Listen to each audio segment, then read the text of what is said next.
मोहतरम भाइयों, Farid health tips में हम आपको खुशामदीद कहते हैं। आज हमारे माशरे में ख़ास तौर पे इस बीमारी को लेके बहुत सारे अफराद तमाम भाइयों से इल्तमास है कि बजाय मायूसी की दलदल, उदासी और परेशानी में मुब्तला करके बजाय इसके कि आप अल्लाह की तरफ रुजू करें। अभी मैं आपको ऑयल बनाने का तरीका बताऊंगा, इसके इस्तेमाल का तरीका बताऊंगा। सुनो और समझो, इसके ऊपर अमल करो। और हर वो शख्स उसके टेढ़ेपन से, उसकी जड़ को कमज़ोर होने की वजह से, उसके ढीलेपन की वजह से परेशान हैं, उदास हैं। मेरे मोहतरम भाइयों, हमें अल्लाह पर यकीन रखना चाहिए, अपने अल्लाह पे तवक्कल और यकीन और भरोसा करना चाहिए। अपने आप को नेचर की तरफ लाना चाहिए, फितरत की तरफ लाना चाहिए। सबसे पहले हमें अपनी माजी के वो अमाल और गलतियां माफ़ करवाना चाहिए। आज हमें जिसकी वजह से ये दिन देखने पड़ रहे हैं, अपने रब से इस्तग़फ़ार करनी चाहिए और इस अमल को जो हम आज करना चाहते हैं इसको पूरा करना चाहिए और अल्लाह से तौबा करनी चाहिए। इस्तग़फ़ार करके अपने रब से दुआ करनी चाहिए, अल्लाह से माफ़ी मांगनी चाहिए और कहना चाहिए कि अल्लाह, मैं इस काम में कभी गलत काम में मुब्तला नहीं होऊंगा, कभी गलत काम नहीं करूंगा। दिन मुझे आज देखने पड़े वो दोबारा ना देखने पड़े। इस मर्ज़ को लेकर आज बहुत लोग परेशान हैं, मर्द क्या, नौजवान क्या, बच्चे क्या। मेरे भाइयों, मैंने ऐसे ऐसे अफराद देखे हैं अभी जो 14-15 साल की उम्र में होते हैं और कहते हैं कि हम शादी नहीं कर सकते। वजह क्या है? माशरे के अंदर फहाशी और बेहयाई, इंटरनेट की नहुसत और ये सारा लिटरेचर, उनको देख देख के आज नौजवान अपनी ज़िंदगियों को तबाह कर लिया, अपने आप पे ज़िल्लत, रसवाई, गुमराही से तरीक गड़े में अपने आप को डाल दिया कि लोग खुद खुशी करने पर चले जाते हैं। मैंने ऐसे कई नौजवान देखे, कई अफराद ऐसे देखे जो ऐसे गलत कार्यों से ख़त्म हो चुके हैं।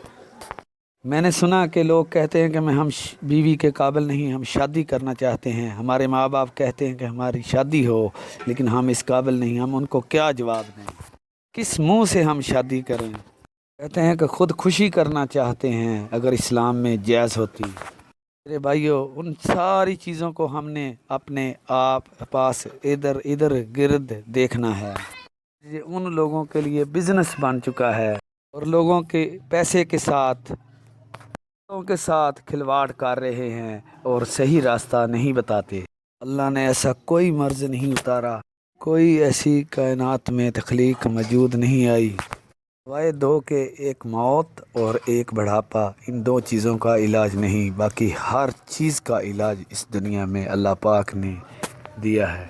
इंसान दिमाग से तस्लीम कर लेता है तो फिर उसका इलाज कोई दुनिया की ताकत नहीं कर सकती। अल्लाह पाक ने खूबसूरत ज़िंदगी दी, प्यारे पैगंबर मोहम्मद सल्लल्लाहु अलैहि वसल्लम ने इतनी खूबसूरत हमें अल्लाह ने सूरत दी। इसका हल तो दोस्तों, ऑयल बनाने का तरीका शुरू करते हैं। जैतून का तेल आपने 10 चम्मच, एक हांडी ले लो छोटी सी, यानी कि कच्चा बर्तन जिसे हम कहते हैं, वो ले लो। छोटी सी हांडी यानी कि छोटा सा बर्तन होता है, वो ले लो। उसमें आपने 10 चम्मच जैतून के तेल के डालने हैं और उसमें आपने 10 चम्मच तिलों का तेल डालना है और लहसुन की 2-3 पोथी डालो। और उसके बाद आपने के 10 अदद लौंग उसमें डाल लेना है और 5 डंडियां आप दाल चीनी की उसमें डाल लें और 20 ग्राम आप उसमें आकर करहा लो।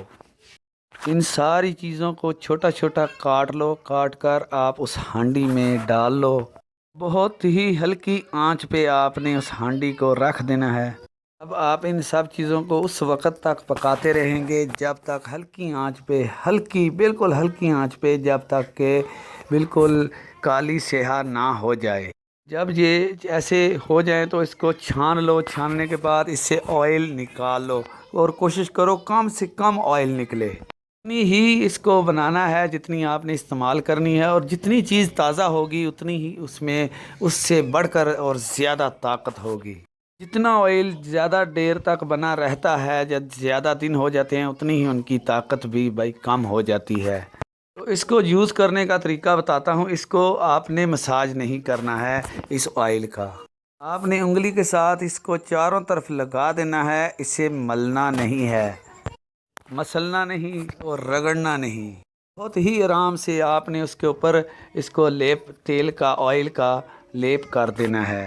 لیپ دے کر اس کو چھوڑ دینا ہے 10 سے 15 منٹ، تاکہ اچھی طریقے سے اس کا جو آئل ہے اس میں جذب ہو جائے. اس کے بعد آپ کوئی کھلا پجامہ یوز کرو، انڈر وے وغیرہ ایسی، یا پینٹ شرٹ وغیرہ. پینٹ نہیں آپ نے پہننی، یعنی کہ کھلا جو پجامہ ہوتا ہے وہ آپ اس کو آپ استعمال کریں. اور ایک دفعہ صبح کے ٹائم لگاؤ اور ایک دفعہ سونے کے ٹائم پہ لگاؤ. اب جو سوال یہ آتا ہے کہ تیل کتنا لگائیں گے؟ جی ہر شخص اپنی بیماری کے حساب سے لگائے گا. اگر زیادہ بیماری ہو تو زیادہ لگائے گا، اگر کم بیماری ہو تو کم تیل لگائے گا. اور اس آئل کے لیے کوشش کرو کہ آپ خود بناؤ. اگر آپ خود بنائیں گے تو آپ کو اندازہ بھی ہوگا اور تجربہ بھی ہوگا، اور آپ کو اس آئل کی سمجھ بھی آئے گی اور آپ کا علاج بھی ہو جائے گا. ایک چیز کا اچھے طریقے سے خیال رکھیں گے کہ لہسن دیسی ہو، ولیتی لہسن نہیں لینا ہے آپ نے، جو اس میں پوتھی 2-4 ڈالنا ہے نا، وہ لہسن دیسی ہو. اور جو میں نے زیتون کا تیل بتایا ہے آپ کو، کھانے والا نہیں لینا ہے. وہ آپ نے پنساری والے کو کہنا ہے کہ ہمیں مالش والا تیل چاہیے. اور زعفران جو ہے اس کو بالکل تو مس کرنا ہی نہیں ہے، لیکن آپ نے تھوڑا سا کم لے لینا ہے، لیکن مس نہیں کرنا ہے، کیونکہ زعفران کی بھی بہت بڑی طاقت ہے.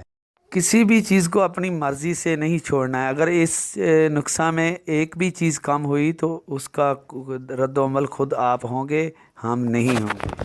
بہت ہی مفید ہے، بہت ہی بھائیوں نے استعمال کیا، بہت لوگوں نے بھی شکریہ ادا کیا جن لوگوں نے استعمال کیا. آپ بھی اچھے طریقے سے اسی طرح اس کا جو نسخہ میں نے بتایا بنا کر استعمال کریں.